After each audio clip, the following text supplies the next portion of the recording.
Meet Charles. Charles isn't rich. He's not broke either. He has a job, he pays his bills, and after everything is paid, he has a few $100s sitting in his savings account. Not thousands, just a couple hundred. That's where most people are. Charles wants to make more money. Not fast, not overnight. He just wants his money to stop feeling stuck. So he asks a simple question: what can I actually do with this? At first, Charles thinks investing is only for people with money, people who already made it. But then he learns something important. Investing isn't only about how much you start with. It's about how long you let it grow. This is where compounding enters the story. Compounding means that when Charles invests, he doesn't just earn money on what he puts in. He earns money on the money his money already earned. Returns start producing returns. Slowly, quietly, almost invisibly at first. Here's the problem. In the beginning, Charles barely notices anything happening. He checks his account. The numbers moved, but not enough to feel exciting.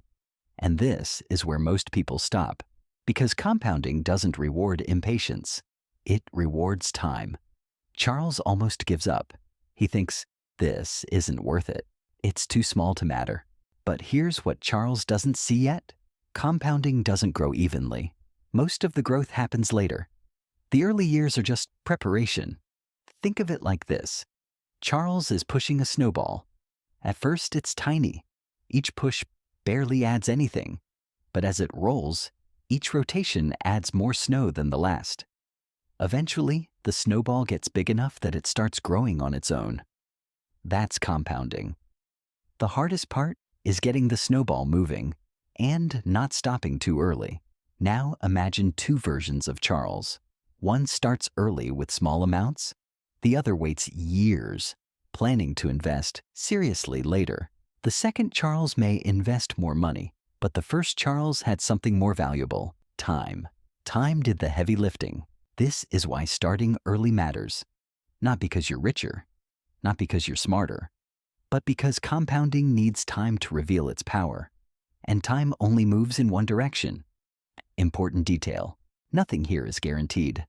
Markets move, returns change. Charles knows this, but he also understands something deeper now. Waiting doesn't remove risk. It just removes time. Today, Charles still isn't rich, but his money is no longer standing still. It's working quietly in the background. And that changes how the future feels. The takeaway: compound investing isn't about getting rich fast. It's about starting small and giving time the chance to do its job.